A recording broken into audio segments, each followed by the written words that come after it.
nagtatrabaho si Mister.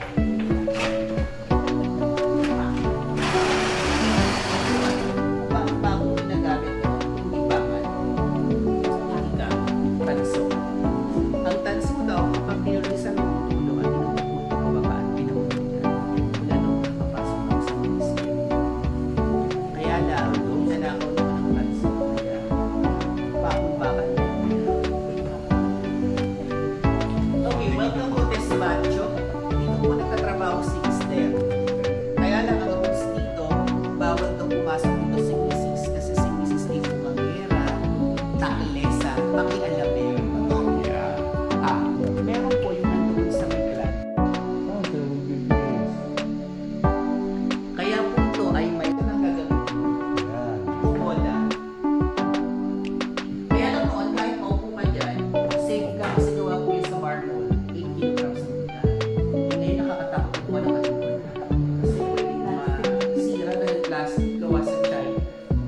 Kaya nga daw ang Arinola ngayon, siguradong ikaw ay pa-China paglabang sa way. So, sino po kayo? Ito naman po ay collection ng Panlilio family. Napamahal po sila sa pagkukolekt ng mga holy images. And most of them are made out of ivory. Except yung dalawang manikin.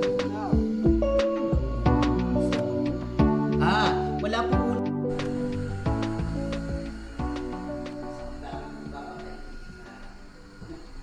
Makakasabahay. Okay, ito po ay si Perezoso. Upuan ni Aling Marites. Kaya lang, nung dumating ang mga Americans, they discovered that there are so many husbands and wives separated. Hindi na ang pagsasamahan. Kasi nga wala siguro oras. Ang usapan mag-ibig. So, nung ginawa ng mga Amerikano, tatanggalin natin ang kapit. Paggawa tayo sa Maramina, mako-honor na husband.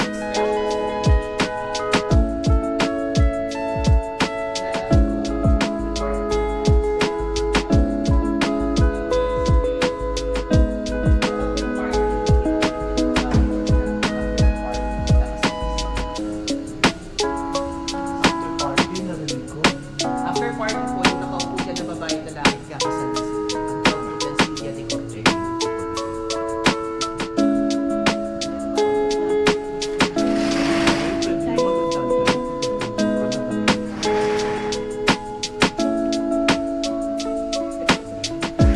Okay, so ito po ang pinakaharap ng bahay.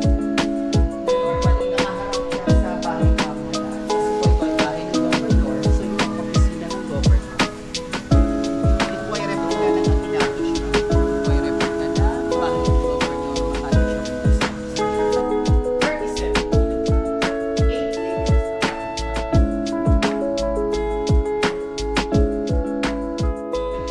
Ito po kumakain ng pamilya. Meron tayong tatlong big dining table kasi tatlong big family.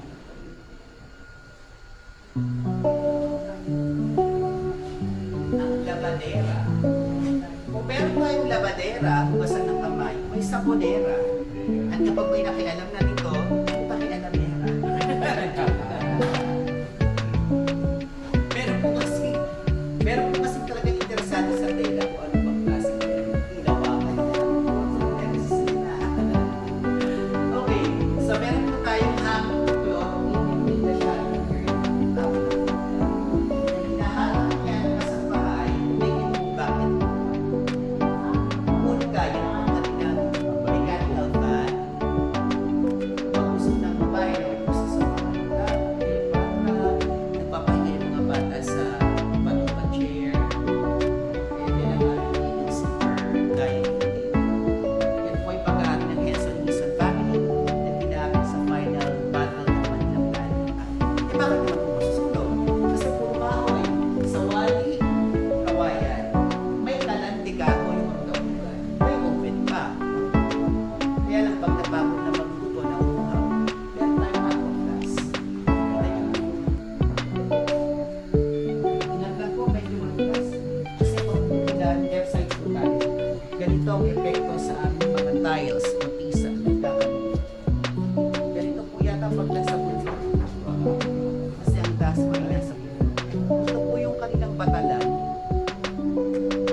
Ito po sila nalilito.